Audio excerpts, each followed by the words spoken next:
কাহিনী শুরু হয় ঘন জঙ্গলের মাঝখানে থাকা একটি বড় নদী থেকে, যেখানে জেফ নামের এক লোক তার কয়েকজন সঙ্গীকে নিয়ে সেই নদীর ভেতর দিয়ে সামনের দিকে এগিয়ে যাচ্ছিল। এই লোকগুলো সাপ ধরে শহরে বিক্রি করত, কিন্তু আজ তারা যে জায়গায় সাপ ধরতে যাচ্ছিল সেই জায়গাটা ছিল খুবই ভয়ঙ্কর।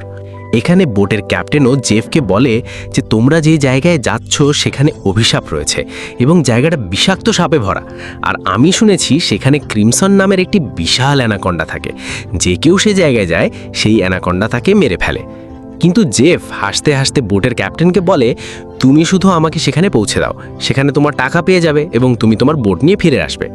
জেফ ছিল সাপ ধরার একজন এক্সপার্ট শিকারী, আর আজ জেফ বিশেষভাবে সেই ক্রিমসন অ্যানাকন্ডাকে ধরার জন্য এই জঙ্গলে এসেছিল। কিছুক্ষণ পরে তারা সেই জায়গায় পৌঁছে যায়। এখানে বোটের ক্যাপ্টেন জেফের কাছে আরও বেশি টাকা দাবি করে, কারণ এটা ছিল খুবই বিপজ্জনক জায়গা এবং এখানে কাউকে নিয়ে আসা ছিল অত্যন্ত ঝুঁকিপূর্ণ কাজ। জেফও অস্বীকার করে না এবং সে টাকা বের করে তাকে দিয়ে দেয়। কিন্তু বোটের ক্যাপ্টেন যখন টাকা নেওয়ার জন্য দুই হাত সামনে বাড়ায়, তখন জেফ ইচ্ছে করে টাকাগুলো নিচে ফেলে দেয়, যা খুশি হয়ে বোটের ক্যাপ্টেন কোড়াতে শুরু করে। টাকা তোলার পর যখন সে হাসতে হাসতে জেফের দিকে তাকায়, তখন জেফ তার গলায় ছুরি ঢুকিয়ে তাকে মেরে ফেলে এবং নির্মমভাবে তার গলা কেটে নদীর পানিতে তার মাথা ছুঁড়ে ফেলে দেয়। নদীর তীরে দাঁড়িয়ে থাকা জেফের সঙ্গীরাও সবকিছু দেখছিল। জেফকে এমন করতে দেখে তারা দুজন খুব ভয় পেয়ে যায়।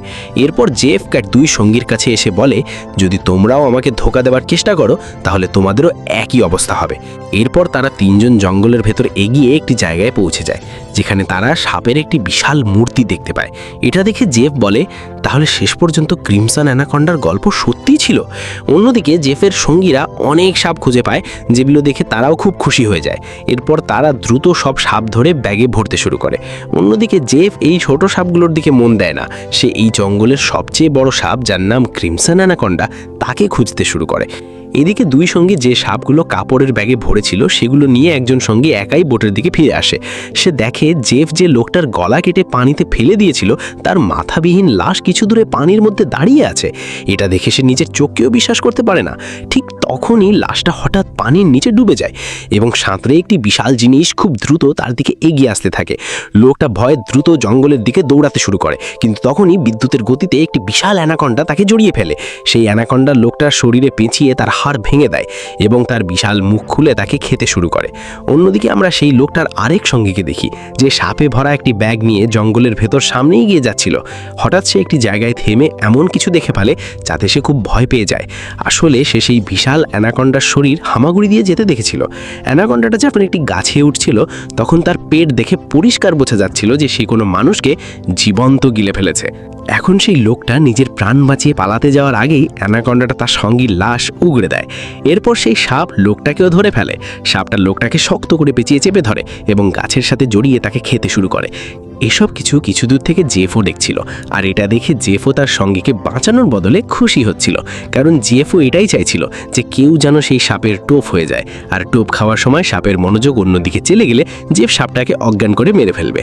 এরপর জেফ তার শটগান বের করে সাপটাকে অজ্ঞান করতে যাচ্ছিল, কিন্তু ঠিক তখনই জঙ্গলের সব পশু আর পাখি চিৎকার করতে শুরু করে। চালের শব্দ শুনে অ্যানাকন্ডাটা তার শিকারকে সেখানেই ছেড়ে চলে যায়। শেষ পর্যন্ত এমন কিছু অবশ্যই ছিল যাকে জঙ্গলের সব প্রাণী ভয় পাচ্ছিল। এখানে দৃশ্য পরিবর্তন হয় এবং আমাদের একটি সার্কাস শো দেখানো হয়। এই সার্কাসটি এখন বন্ধ হয়ে যাওয়ার অবস্থায় ছিল। কেউ এই সার্কাস দেখার প্রতি আগ্রহ দেখাচ্ছিল না। এখানে সার্কাসের মালিকের কাছে বিলি ইয়াং নামের একটি ছেলে আসে, যে টাকায় ভরা একটি সুটকেস দিয়ে সার্কাসে কাজ করা সব লোককে কিনে নেয়, কারণ সে থাইল্যান্ডে গিয়ে নতুন একটি সার্কাস খোলার পরিকল্পনা করেছিল। সার্কাসের লোকেরা বিলি ইয়াংয়ের কাছে এত টাকা দেখে অবাক হয়ে যায়, কারণ কয়েক বছর আগেও বিলি ইয়াং খুব গরিব ছিল। সেও এই লোকগুলোর সাথে মিলে সার্কাসে কাজ করত। কিন্তু কেউ জানতো না বিলিয়াং এখন এমন কি কাজ শুরু করেছে যার কারণে সে রাতারাতি এত ধনী হয়ে গেছে। পরের সকালে বিলিয়াং বোটের মাধ্যমে সবাইকে থাইল্যান্ড নিয়ে যাওয়ার পরিকল্পনা করে। এখন যেহেতু বিলিয়াং এই সব লোককে কিনে নিয়েছিল, তাই সবাই তার কথা মেনে বোটে উঠে বসে এবং বোটের ক্যাপ্টেন বোট চালাতে শুরু করে। পথে বিলিয়াং বাথরুমে লুকিয়ে কাউকে ফোন করে। ফোনে সে সামনে লোকটিকে বলে, ডেলিভারি প্রস্তুত আছে, খুব শীঘ্রই আমি এই লোকগুলোকে নিয়ে তোমার কাছে পৌঁছে যাব। বিলিয়াং এর এসব কথায় বোঝা যায় যে সে বোটে থাকা লোকদের সঙ্গে খারাপ কিছু করতে চলেছে। কিছু দূর এগিয়ে যাওয়ার পর তারা দেখে সামনে যাওয়ার রাস্তা বন্ধ। যেখানে কাঠ আর অনেকগুলো কন্টেনার রেখে কেউ রাস্তা আটকে দিয়েছিল। তখন বোটের ক্যাপ্টেন বলে আমরা অন্য রাস্তা দিয়ে যেতে পারি, কিন্তু সেই রাস্তা দিয়ে গেলে থাইল্যান্ড পৌঁছতে অনেক সময় লাগবে। তাই বিলিয়াংয়ের ক্যাপ্টেনের আইডিয়া পছন্দ হয় না। সে ক্যাপ্টেনকে হুমকি দিয়ে বলে যাই হোক না কেন আমাদের সময় মতো থাইল্যান্ড পৌঁছতেই হবে, কারণ সেখানে আমাদের শো রয়েছে যার অগ্রিম টাকা আমি আগেই নিয়ে নিয়েছি। যদি আমরা শো করতে না পারি তাহলে আমরা ধ্বংস হয়ে যাব। ক্যাপ্টেন বলে যদি তোমরা দীর্ঘ রাস্তা দিয়ে যেতে না চাও তাহলে আমাদের কাছে আর একটাই রাস্তা আছে। সে বলে আমরা এই সব জিনিস বোমা দিয়ে উড়িয়ে দেব আর নিজেরা রাস্তা তৈরি করে এখান থেকে বেরিয়ে যাব। বিলিয়াংয়ের কাছে ক্যাপ্টেনের কথা ঠিক মনে হয় এবং সে এর জন্য রাজি হয়ে যায়, কিন্তু তারা জানতো না যে তারা কত বড় ভুল করতে যাচ্ছে।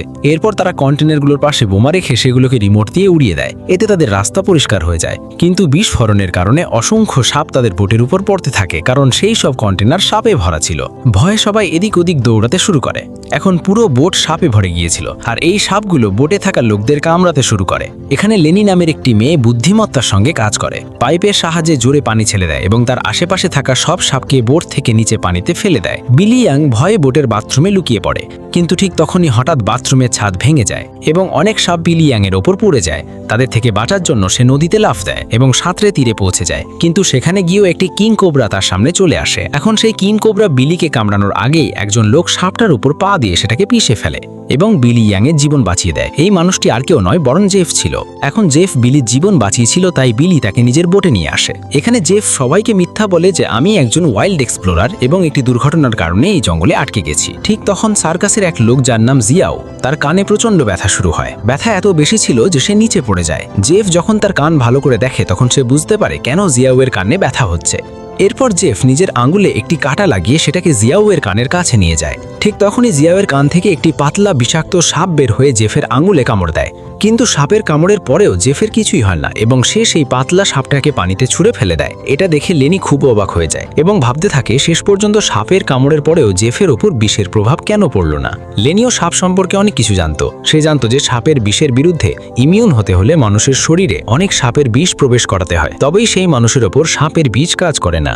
এসব কথাই সে বিলি ইয়াংকে বলে এবং বলে আমার কাছে জেফকে ঠিক মনে হচ্ছে না। তুমিও দেখেছো সাপটা তার আঙুলে কামড় দিয়েছে, কিন্তু জেফের কিছুই হয়নি। কিন্তু বিলি ইয়াং লেনির কথাই মন দেয় না এবং বলে আমাদের জেফের প্রতি কৃতজ্ঞ হওয়া উচিত, কারণ সে আমার এবং আমাদের এক সঙ্গীর জীবন বাঁচিয়েছে। অন্যদিকে জেফ বোটের ক্যাপ্টেনের সঙ্গে দেখা করে। জেফ বোটের ক্যাপ্টেনকে অনেক টাকা দিয়ে একটি মানচিত্র দেখায় এবং বলে যদি তুমি আমাকে মানচিত্রে দেখানো জায়গায় পৌঁছে দাও তাহলে সেখানে পৌঁছে আমি তোমাকে আরো অনেক টাকা দেব।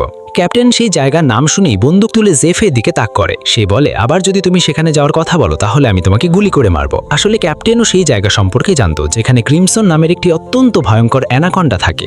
এটা শুনে জেফ সেখান থেকে চলে যায়। ক্যাপ্টেন বোটে বসে মাছ ধরতে শুরু করে, কিন্তু তখনই আমরা দেখি ক্যাপ্টেন যে ফিশিং রড দিয়ে মাছ ধরছিল সেটা নিচ থেকে কেউ জোরে টেনে ধরে, যার কারণে ফিশিং রডটা ক্যাপ্টেনের হাত থেকে ছুটে নিচে পড়ে যায়। এখন ক্যাপ্টেন সেই ফিশিং রড তুলতে নিচে ঝুঁকে পড়ে, কিন্তু ঠিক তখনই কেউ তাকে পানির নিচে টেনে নিয়ে যায়। আসলে ক্যাপ্টেনকে অন্য কেউ নয় বরং জেফই পানির নিচে টেনে নিয়ে গিয়েছিল।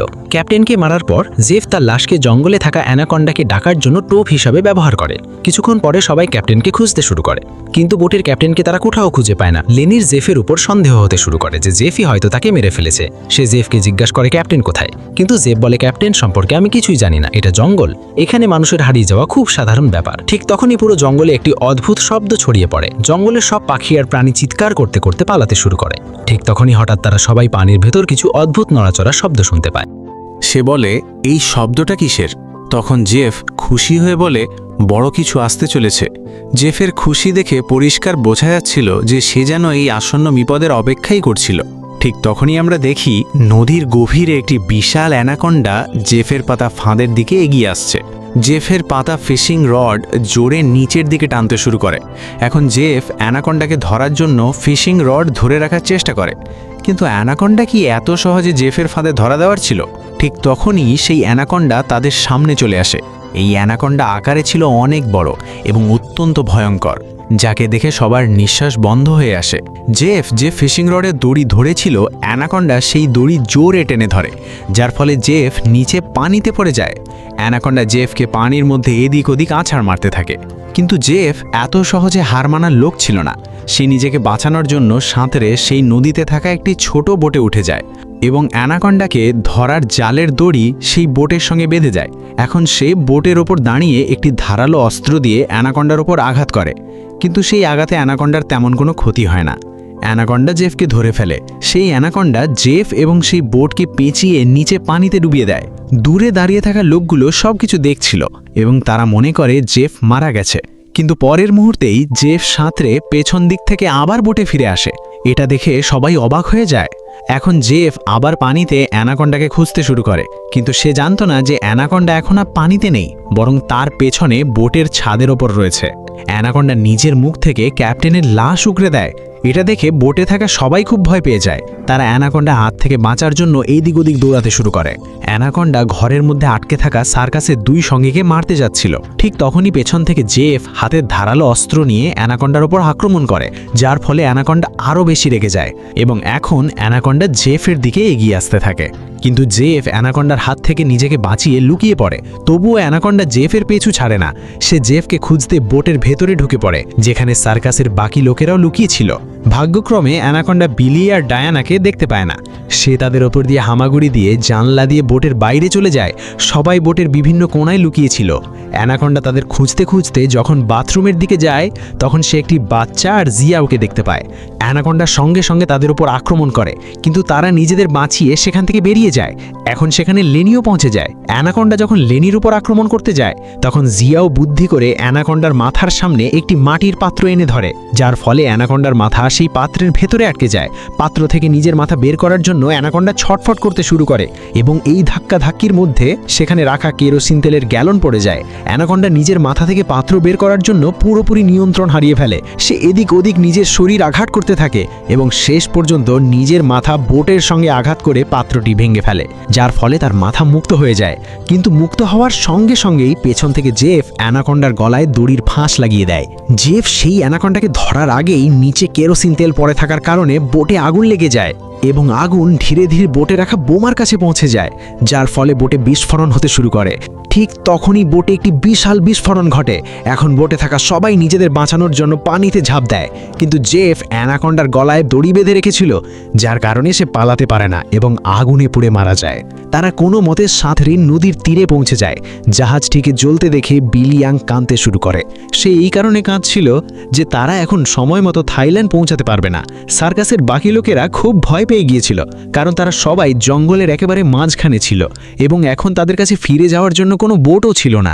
লেনি বুঝে গিয়েছিল যে এসবের জন্য জেফই দায়ী। সে তাদের জাহাজকে একটি ফাঁদ হিসেবে ব্যবহার করেছিল। লেনি জেফকে বলে, যদি তুমি এমন না করতে তাহলে এত বড় বিপদ আমাদের উপর আসতো না। জবাবে জেফ বলে, তোমরা কি জানো এই একটি অ্যানাকন্ডার দাম কত? যদি তোমরা এটাকে ধরতে আমাকে সাহায্য করতে, তাহলে আজ আমরা সবাই কোটিপতি হয়ে যেতাম। টাকার কথা শুনেই বিলিয়াংয়ের চোখ চকচক করতে শুরু করে। সে থাইল্যান্ড যাওয়ার পরিকল্পনা বাতিল করে দেয় এবং দৌড়ে জেফের কাছে এসে বলে, আমি তোমার সঙ্গে আছি। বলো, এই অ্যানাকন্ডাকে ধরার জন্য আমরা কি করতে পারি আর আমরা কিভাবে টাকা পাবো? এরপর জেফ একটি মানচিত্র বের করে তাদের দেখিয়ে বলে, যদি তোমরা আমাকে সাহায্য করো তাহলে এই মানচিত্রের সাহায্যে আমি তোমাদের 1 দিনের মধ্যেই থাইল্যান্ড পৌঁছে দেব। এখন এখানে বিলিয়াং এবং দলের বাকি লোকেরা জেফের বোট পর্যন্ত যাওয়ার জন্য রাজি হয়ে যায়, কিন্তু লেনির জেফের উপর একদমই বিশ্বাস ছিল না, তাই সে সেখানে যেতে অস্বীকার করে। ঠিক তখনই সার্কাস দলের একটি মেয়ের হঠাৎ শরীর খারাপ হতে শুরু করে। যখন বিলিয়াং তার কাঁধ দেখে, তখন তারা বুঝতে পারে যে একটি অত্যন্ত বিপজ্জনক মাকড়সা তাকে কামড়েছে, যার বিশেষে মারাও যেতে পারে। এটা দেখে জেফ সেখানে থাকা সবাইকে বলে, আমার কাছে এমন একটি ওষুধ আছে যেটা দিয়ে ওই মেয়েটার চিকিৎসা করা সম্ভব, কিন্তু সেই ওষুধ আমার বোটে রাখা আছে। যদি তোমরা তার চিকিৎসা করতে চাও তাহলে তোমাদের আমাকে আমার বোট পর্যন্ত নিয়ে যেতে হবে। এখন না চাইলেও লেনি জেফের সঙ্গে যেতে রাজি হয়ে যায়। অনেক ঘন্টা পথ চলার পর যখন একজন সঙ্গী নদীর পানি পান করতে যায়, তখন জেফ তাকে থামিয়ে দেয় এবং জেফ সবাইকে বলে, এখানকার পানি কখনো পান করবে না। এখানকার পানিতে এমন কিছু কীট রয়েছে যেগুলো পানি খাওয়ার সময় মানুষের শরীরের ভেতরে ঢুকে যায়। এরপর সে কীটগুলো মানুষের শরীরে এমন তৃষ্ণা সৃষ্টি করে যে সে পানি খেতে খেতে নিজেকে নদীতে ডুবিয়ে মেরে ফেলে। পথে তাদের ক্ষুধা লাগে, তখন জেফ পাশের পাথর থেকে একটি সাপ ধরে। এরপর তারা সাপের বিষ বের করে সেটাকে রান্না করে খেয়ে বেঁচে থাকে। এরপর তারা আবার নিজেদের যাত্রা শুরু করে। কিছুক্ষণ পরে রাত হয়ে যায়।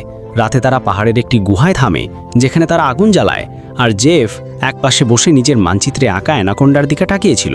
জেফ সেই সময়টার কথা ভাবতে থাকে যখন অ্যানাকন্ডা তার সামনে এসেছিল। অ্যানাকন্ডা জেফকে মারতেই যাচ্ছিল, কিন্তু জেফ বুদ্ধি করে একটি কাঠের বাক্সের মধ্যে নিজেকে লুকিয়ে ফেলে। সেই বাক্সটি একটি ঢালু জায়গায় রাখা ছিল, তাই জেফ বাক্সটিকে ধাক্কা দিয়ে গড়াতে গড়াতে নিচের নদী পর্যন্ত পৌঁছে যায়। এখন জেফ সেই বাক্স থেকে বের হবার চেষ্টা করে, কিন্তু দুর্ভাগ্যবশত জেফ সেই বাক্সের ভেতর চিরতরে আটকে যায় এবং অনেক সময় ধরে জেফ সেই বাক্সের মধ্যেই বন্দী ছিল। এরপর এই লোকগুলো সেখানে আসে। তারা রাস্তা খোলার জন্য ডাইনামাইট লাগিয়ে কন্টেনার উড়িয়ে দেয়, যার ফলে জেফ বাক্স থেকে বের হয়ে তাদের সঙ্গে যোগ দেয়। দৃশ্য আবার বর্তমান সময় ফিরে আসে, যেখানে জেফ সেই মানচিত্রের দিকে তাকিয়েছিল। ঠিক তখন বিল ইয়াং তার কাছে এসে বলে, তুমি কি সেই অ্যানাকোন্ডাটাকে ধরতে চাও? জেফ বলে, হ্যাঁ, এটি একটি বিশাল অ্যানাকোন্ডা, এমন একটি অ্যানাকোন্ডা যেটা পুরো জঙ্গলের রাজা। এই জঙ্গলের সব প্রাণী তাকে ভয় পায়। এটা পৃথিবীর অনেক বড় বড় শিকার করেছে, এমনকি এটা নিজের মতো বড় বড় অ্যানাকোন্ডাকেও মেরে ফেলেছে। আর যদি আমরা তাকে ধরতে পারি তাহলে আমরা রাতারাতি মিলিয়নিয়ার হয়ে যাব। টাকার কথা শুনে বিল ইয়াং বলে, আমি সেই অ্যানাকোন্ডাকে ধরতে তোমার সঙ্গে আছি। এখন অনেক রাত হয়ে যায় এবং সবাই ঘুমিয়ে পড়ে। ঠিক তখন সার্কাসের এক সঙ্গীর ঘুম একটি অদ্ভুত শব্দে ভেঙে যায়। সে দেখে তার ভাই সেখানে নেই। নিজের বাইকে খুঁজতে খুঁজতে সে গুহার বাইরে আসে এবং তাকে খুঁজতে খুঁজতে নদীর পাশে যায়, যেখানে সে দেখে তার ভাই নিজেকে নদীর পানিতে ডুবিয়ে মারার চেষ্টা করছে। সে তাকে থামানোর চেষ্টা করে, কিন্তু তার ভাই কোনো কথাই শোনে না। তখন সে দেখে তার ভাইয়ের নাক থেকে অদ্ভুত কিছু কীট বেরোচ্ছে। এটা দেখে সে বুঝে যায় যে তার ভাই এই নদীর পানি খেয়েছে, যার ব্যাপারে জেফ আগেই বলেছিল যে এই নদীর পানি খাওয়ার পর সেই পানির মধ্যে থাকা কীট মানুষকে এত তৃষ্ণার্ত করে তোলে যে সে নিজেকে পানির মধ্যে ডুবিয়ে মারতে বাধ্য হয়। এবং কি কেমনটাই হয়, নিজের ভাইকে মৃত দেখে লোকটা খুব কান্না করতে থাকে। এরপর সে আবার গুহায় ফিরে আসে। পরের সকালে তারা আবার নিজেদের যাত্রায় বেরিয়ে পড়ে। অনেক ঘন্টা পথ চলার পর তারা একটি নদীর কাছে পৌঁছে যায়। এখন তাদের গন্তব্যে পৌঁছানোর জন্য সেই নদীর ভেতর দিয়ে হেঁটে যেতে হবে। প্রথমে তারা নদীতে নামতে খুব ভয় পাচ্ছিল, কিন্তু অন্য কোনো রাস্তা না থাকায় বাধ্য হয়ে তাদের নদীতে নামতে হয়। একটু সামনে যাওয়ার পর হঠাৎ একটি ছেলে নিচের দিকে ইশারা করে এবং আমরা দেখি একটি বিশাল অ্যানাকোন্ডা তাদের চারদিক থেকে ঘিরে ফেলেছে। তাদের এক সঙ্গী, যার ভাই আগের রাতেই মারা গিয়েছিল, সে ভয়ে সবার পেছনে হাঁটছিল, কিন্তু ঠিক তখনই পেছন থেকে একটি বড় অ্যানাকোন্ডা তার উপর আক্রমণ করে এবং তাকে শক্ত করে পেঁচিয়ে ফেলে। লেনি তাকে বাঁচাতে সামনে এগিয়ে যায়, কিন্তু সে তেমন কিছু করতে পারে না, কারণ তার পৌঁছানোর আগেই অ্যানাকোন্ডা লোকটার হাড় ভেঙে ফেলেছিল। এরপর সেই অ্যানাকোন্ডা লোকটাকে নিয়ে পানির নিচে ডুবে যায়। এখন তারা নিজেদের জীবন বাঁচানোর জন্য নদীর মধ্যে সামনে দৌড়াতে শুরু করে। কিছুক্ষণ পরে সবাই শেষ পর্যন্ত জেফের বোটে পৌঁছে যায়, যেখানে জেফ নিজের কথা মতো সেই মেয়েটির জন্য অ্যান্টিডোট দিয়ে দেয়, যার কাঁধে বিষাক্ত মাকড়সা কামড়েছিল। এখন এখান থেকে থাইল্যান্ডের জমিও খুব কাছে ছিল এবং সবাই থাইল্যান্ড যাওয়ার জন্য বেরিয়ে পড়ে। কিন্তু ঠিক তখনই জেফ তাদের থামিয়ে দেয়। আসলে জেফ তাদের এই জায়গায় এনেছিল যাতে সে তাদের টোপ হিসেবে ব্যবহার করতে পারে। জেফ সবাইকে বলে, আমি আমার প্রতিশ্রুতি অনুযায়ী তোমাদের নিরাপদে এখানে নিয়ে এসেছি, কিন্তু এখন তোমাদেরও নিজেদের প্রতিশ্রুতি পূরণ করতে হবে। তোমাদের আমাকে সাহায্য করতে হবে। তখন ছোট ছেলেটি জেফকে বলে, যদি তোমার এই সাহায্য সেই অ্যানাকোন্ডার সঙ্গে সম্পর্কিত হয় তাহলে আমরা তোমাকে কোনো সাহায্য করব না। তাদের এসব কথা শুনেই জেফ নিজের বন্দুক বের করে আর বিল ইয়াংও ছুরি বের করে তার সঙ্গে যোগ দেয়। বিল ইয়াং সবাইকে বলে, জেফ যা বলছে তোমাদের সেটা মানা উচিত। এখানে লেনি বলে, তোমরা কি পাগল হয়ে গেছো? সেই অ্যানাকোন্ডাকে ধরা খুব কঠিন, তোমরা কেন নিজেদের জীবন হারাতে চাও? জেফ বলে, হ্যাঁ তুমি ঠিক বলছো, সেই অ্যানাকোন্ডাকে ধরা কঠিন কিন্তু অসম্ভব নয়, কারণ অ্যানাকোন্ডা যখন খেতে ব্যস্ত থাকে তখন তার মনোযোগ অন্যদিকে চলে যায়, আর তখনই তাকে ধরা সম্ভব। এরপর বিল ইয়ং এবং জেফ সার্কাস বলের দুইজনকে দড়ি দিয়ে বেঁধে সাপের টোপ বানায়। ছোট ছেলেটি বিল ইয়ংকে বলে, তুমি এমন কেন করছো? ভাবো যদি আমরা মরে যাই তাহলে তোমার সার্কাসে পারফর্ম করবে কে? এটা শুনে বিল ইয়ং জোরে জোরে হাসতে শুরু করে এবং ছেলেটিকে বলে, তোমরা কি কখনো ভাবোনি যে আমি এত দ্রুত কয়েক বছরের মধ্যে এত ধনী কিভাবে হয়ে গেলাম? আরে বোকা লোকেরা, আমি তোমাদের থাইল্যান্ডে সার্কাসের জন্য নিয়ে যাচ্ছিলাম না, আমি তো তোমাদের শরীরের অঙ্গ বিক্রি করে অনেক টাকা আয় করতে চেয়েছিলাম, আর এটাই আমার ব্যবসা। কিন্তু এখন দেখো, আমি আমার পরিকল্পনা বদলে ফেলেছি। এখন আমি জেফের সঙ্গে হাত মিলিয়েছি, কারণ আমি জানি তোমাদের শরীরের অঙ্গের থেকেও বেশি টাকা আমাকে এই অ্যানাকোন্ডা এনে দিতে পারে। অন্যদিকে জেফ ওই দুই মেয়েকেও বেঁধে ফেলেছিল এবং এখন সে একটি মেয়ের সঙ্গে খারাপ ব্যবহার করতে শুরু করে। এখন সেই মেয়েটি বুদ্ধি করে এমন ভান করে যেন সে জেফকে সাহায্য করতে চায়। জেফ তার চাল বুঝতে পারে না। মেয়েটি জেফের কাছে এসে তার চুলে হাত বুলাতে থাকে আর সুযোগ পেয়ে জেফের পকেট থেকে বন্দুক বের করে জেফের দিকে তাক করে। এখন মেয়েটি যখন জেফকে গুলি করতে যায় তখন বন্দুক থেকে গুলি বেরোয় না, কারণ সে বন্দুকের লক খুলতে জানত না। এখন জেফ রেগে গিয়ে তার কাছ থেকে বন্দুক কেড়ে নেয় এবং সেই মেয়েটির দিকে তাক করে তাকে মারতেই যাচ্ছিল। ঠিক তখনই লেনিও নিজেকে মুক্ত করে ফেলেছিল এবং সে কাঁচের ধারালো টুকরো দিয়ে জেফের পেটে আঘাত করে। এখন জেফ লেনিকে ধাক্কা দিয়ে পেছনে ফেলে দেয়, কিন্তু তখন অন্য মেয়েটিও জেফের উপর আক্রমণ করে আর পেছন থেকে লেনিও জেফের কাছ থেকে বন্দুক ছিনিয়ে নেওয়ার চেষ্টা করে। এই ধস্তাধস্তির মধ্যে গুলির শব্দ শোনা যায়, কিন্তু বোঝা যায় না গুলি কাকে লেগেছে। অন্যদিকে আমরা সেই দুজনে দেখি যাদের বিল ইয়াং অ্যানাকোন্ডার জন্য টোপ বানিয়েছিল। তারা দুজন ভয়ে ছটফট করছিল।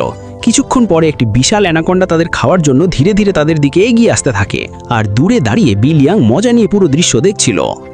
বিলিয়াং অপেক্ষা করছিল কখন সে অ্যানাকোন্ডা তাদের উপর আক্রমণ করবে আর সে দড়ি টেনে অ্যানাকোন্ডাটাকে ধরে ফেলবে। কিন্তু সে জানতো না যে যেখানে সে দাঁড়িয়ে আছে ঠিক তার ওপর থেকে আরেকটি অ্যানাকোন্ডা তার উপর আক্রমণ করার জন্য এগিয়ে আসছে। এখন বিলিয়াং সেই অ্যানাকোন্ডাকে দেখার আগে সে তার খুব কাছে পৌঁছে যায় এবং সেই অ্যানাকোন্ডা বিলিয়াং এর উপর আক্রমণ করে তাকে নিজের সঙ্গে তুলে নিয়ে যায়। তখন বিলিয়াং এর হাত থেকে দড়ি ছুটে যায়, যার ফলে অ্যানাকোন্ডা টোপ হিসেবে বাঁধা 2 জনের উপর জাল পড়ে যায়। এতে তাদের জীবন বেঁচে যায়। অন্যদিকে জেফ সেই মেয়েটিকে মারার চেষ্টা করছিল, কিন্তু লেনি পেছন থেকে এসে বড় একটি কাঠ দিয়ে জেফের মাথায় আঘাত করে তাকে অজ্ঞান করে দেয়। জেফ অজ্ঞান হতেই তারা দুজন দৌড়ে নিজেদের 2 সঙ্গীর কাছে পৌঁছে যায় এবং তাদের জাল থেকে মুক্ত করে দেয়। কিন্তু দুর্ভাগ্যবশত জেফের জ্ঞান ফিরে এসেছিল এবং সে তাদের দিকে এগিয়ে আসতে থাকে। কিন্তু ঠিক তখনই একটি বড় অ্যানাকোন্ডা এসে জেফকে নিয়ে যায়। এখন তারা দ্রুত সেখান থেকে বের হওয়ার প্রস্তুতি নিতে থাকে, কিন্তু তাদের এক সঙ্গী হাঁটার অবস্থায় ছিল না, কারণ জেফ আর সেই মেয়েদের মধ্যে ধস্তাধস্তির সময় যে গুলি চলেছিল সেটা সেই মেয়েটির গায়ে লেগেছিল। কিছুক্ষণ পরেই সেই মেয়েটি তাদের চোখের সামনেই মারা যায়। এখন বেঁচে থাকে 3 জন নিজেদের জীবন বাঁচানোর জন্য জেফের বোটে উঠে নদী পথে সেখান থেকে পালাতে শুরু করে। কিন্তু ঠিক তখনই পেছন থেকে জিয়াও এর গায়ে কিছু এসে লাগে। যখন সে কান থেকে সেটাকে খুলে দেখে তখন বুঝতে পারে এটা একটি অজ্ঞান করার ইনজেকশন। কয়েক সেকেন্ডের মধ্যেই জিয়াও অজ্ঞান হয়ে যায়। আর জিয়াওকে অজ্ঞান করেছিল আর কেউ নয় বরং জেফই ছিল। অর্থাৎ সেই অ্যানাকোন্ডার আক্রমণ থেকেও সে বেঁচে গিয়েছিল এবং সে অ্যানাকোন্ডার মাথা কেটে তাকে মেরে ফেলেছিল। এখন জেফ সেই 3 জনকে ধরে অ্যানাকোন্ডার টোপ হিসেবে বেঁধে ফেলে এবং তাদের চারপাশে ধারালো লোহার তার পেঁচিয়ে দেয়, সাথে সেখানে রক্তও ছিটিয়ে দেয়। এরপর সে জালের দড়ি ধরে কিছু দূরে গিয়ে দাঁড়ায়। কিছুক্ষণ পরে অনেকগুলো অ্যানাকোন্ডা রক্তের গন্ধ শুকে তাদের দিকে এগিয়ে আসতে থাকে। 3 জন খুব ভয় পেয়ে যায় এবং নিজেদের মৃত্যু চোখের সামনে দেখতে পায়। সব অ্যানাকোন্ডা তাদের মারার জন্য খুব কাছে চলে আসে, কিন্তু ঠিক তখনই আবার জঙ্গলের সব প্রাণী চিৎকার করতে করতে পালাতে শুরু করে এবং সেখানে থাকা সব অ্যানাকোন্ডাও কাউকে দেখে এক এক করে পালাতে থাকে। কিন্তু একটি অ্যানাকোন্ডা তখনও তাদের মারার জন্য দাঁড়িয়েছিল। ঠিক তখনই সেখানে ক্রিমসন অ্যানাকোন্ডা চলে আসে এবং সেই একা দাঁড়িয়ে থাকা সাপটির উপর আক্রমণ করে এক ঝটকায় তাকে মেরে ফেলে। এখানে আমরা সেই ক্রিমসন অ্যানাকোন্ডাকে ভালোভাবে দেখতে পাই, যেটা আকারে অনেক বড় এবং ভয়ঙ্কর ছিল, যাকে দেখে সেই 3 জন খুব ভয় পেয়ে যায়। কিন্তু দূরে দাঁড়িয়ে থাকে জেফ ক্রিমসন অ্যানাকোন্ডাকে দেখে খুব খুশি হয়। অ্যানাকোন্ডা তাদের 3 জনকে পেঁচিয়ে নিজের বিশাল মুখ খুলে গিলে খেতে যাচ্ছিল। ঠিক তখনই জেফ জালের দড়ি ছেড়ে দেয়, যার মধ্যে অ্যানাকোন্ডা আটকে যায়। এই অ্যানাকোন্ডা নিজেকে ছাড়ানোর জন্য ছটফট করতে শুরু করে। সে অনেক জোর লাগিয়ে নিজেকে মুক্ত করার চেষ্টা করে, কিন্তু যখন সে মুক্ত হতে পারে না তখন নিজের ধারালো দাঁত দিয়ে জালের দড়ি কেটে নিজেকে ছাড়িয়ে নেয়। তবে তখনও জালের দড়ি তার শরীরে আটকে ছিল, তাই জেফ শক্ত করে দড়ি ধরে তাকে ধরার চেষ্টা করতে থাকে। কিন্তু জেফ কে অ্যানাকোন্ডার শক্তির সঙ্গে পাল্লা দিতে পারত? অ্যানাকোন্ডাকে ধরার চেষ্টা করতে গিয়ে জেফ 2টি গাছের মাঝে আটকে যায় এবং এখন সে আর সেই গাছ থেকে বের হতে পারে না। সুযোগ পেয়ে ক্রিমসন অ্যানাকোন্ডা জেফের দিকে এগিয়ে আসে এবং জেফকে ধরে ভয়ঙ্করভাবে পেঁচিয়ে ফেলে। সেই 3 জনও নিজেদের চোখে পুরো দৃশ্য দেখছিল এবং ভয়ে দ্রুত নিজেদের মুক্ত করার চেষ্টা করতে থাকে, কারণ তারা জানতো জেফের পর এবার তাদের পালা। তারা নিজেদের ছাড়ানোর সব রকম চেষ্টা করে, কিন্তু জাল থেকে বের হতে পারে না। ঠিক তখন ছোট ছেলেটি নিজেকে বাঁচানোর জন্য দাঁত দিয়ে জালের দড়ি কাটতে শুরু করে। অনেক চেষ্টা করার পর সে দড়ির কিছু অংশ কেটে ফেলতে সক্ষম হয়। এখন অল্প একটু দড়ি বাকি ছিল, তাই সে নিজের দাঁতের পুরো শক্তি দিয়ে দড়ি কাটতে থাকে, যার ফলে তার দাঁত থেকে রক্ত বের হতে শুরু করে। এদিকে ক্রিমসন অ্যানাকোন্ডা জেফকে ভয়ঙ্করভাবে পেঁচিয়ে ফেলে এবং তাকে চেপে তার হাড় ভাঙতে শুরু করে। এরপর সেই ক্রিমসন অ্যানাকোন্ডা জেফকেও জীবন্ত গিলে ফেলে। অন্যদিকে ছোট ছেলেটি দাঁত দিয়ে দড়ি ছিঁড়তে সফল হয় এবং সে বাকি 2 জনকেও মুক্ত করে দেয়। এরপর তারা নদীর দিকে দৌড়াতে শুরু করে, কিন্তু জেফকে মারার পর এখন সেই ক্রিমসন অ্যানাকোন্ডা তাদের পিছু নেয়। 2 জন একটি গাছের পেছনে লুকিয়ে পড়ে আর ছোট ছেলেটি একটি কাঠের বাক্সের ভেতর নিজেকে লুকিয়ে ফেলে। কিন্তু অ্যানাকোন্ডা তাকে দেখে ফেলে এবং ধীরে ধীরে সেই ছেলেটির দিকে এগিয়ে আসতে থাকে। ছেলেটি পুরো শক্তি দিয়ে সেই কন্টেনার থেকে বের হওয়ার চেষ্টা করে, কিন্তু কন্টেনারের অন্য পাশের দরজা বন্ধ ছিল। সে চিৎকার করে তাদের 2 জনকে সাহায্যের জন্য ডাকতে থাকে আর অ্যানাকোন্ডাও তখন তার খুব কাছে চলে এসেছিল। এখন অ্যানাকোন্ডা সেই ছেলেটিকে মারার আগে বাইরে থেকে জিয়াও কন্টেনারের দরজা ভেঙে তাকে বাঁচিয়ে ফেলে। এখন তারা 3 জন আবার নিজেদের জীবন বাঁচানোর জন্য অ্যানাকোন্ডার কাছ থেকে পালাতে শুরু করে, কিন্তু পুরো জঙ্গলটাই ছিল সেই অ্যানাকোন্ডার এলাকা। এই জঙ্গলের ভেতরে থেকে তারা তার কাছ থেকে পালাতে পারতো না, তারা একটি গাছের পেছনে লুকিয়ে পড়ে। কিন্তু কিছু দূরেই অ্যানাকোন্ডা তাদের দেখে ফেলে। তাদের দেখেই অ্যানাকোন্ডা দ্রুত তাদের দিকে এগিয়ে আসতে থাকে। তারা দাঁড়িয়ে নিজেদের মৃত্যুর অপেক্ষা করতে থাকে, কারণ তারা বুঝে গিয়েছিল যে এখন আর তাদের জীবন বাঁচবে না। কিন্তু অ্যানাকোন্ডা যখন নিজের বিশাল মুখ খুলে তাদের উপর আক্রমণ করতে যায় তখন একটি শক্ত ধারালো লোহার তারে তার মাথার মাঝখান থেকে কেটে যায়। এই ধারালো তার আসলে জেফি পেতে রেখেছিল, যার ফলে ক্রিমসন অ্যানাকোন্ডার শেষ হয়ে যায়। তারা বিশাল বিশ্বাসই করতে পারছিল না যে তাদের জীবন বেঁচে গেছে এবং তারা অনেকক্ষণ ধরে সেই অ্যানাকন্ডার মৃতদেহের দিকে তাকিয়ে থাকে। শেষ পর্যন্ত তারা দ্রুত সেই জঙ্গল ছেড়ে সেখান থেকে বেরিয়ে যায়। আর এই দৃশ্যের সাথে গল্পটি এখানেই শেষ হয়ে যায়। বন্ধুরা, ভিডিওটি আপনাদের কেমন লেগেছে লাইক এবং কমেন্ট করে অবশ্যই জানাবেন। আর এরকম আকর্ষণীয় মুভির গল্প দেখতে আমাদের সিনে গল্প হরর চ্যানেলটা সাবস্ক্রাইব এবং ফলো করে সাথেই থাকবেন। ধন্যবাদ সবাইকে। দেখা হচ্ছে পরবর্তী নতুন কোনো ভিডিওতে।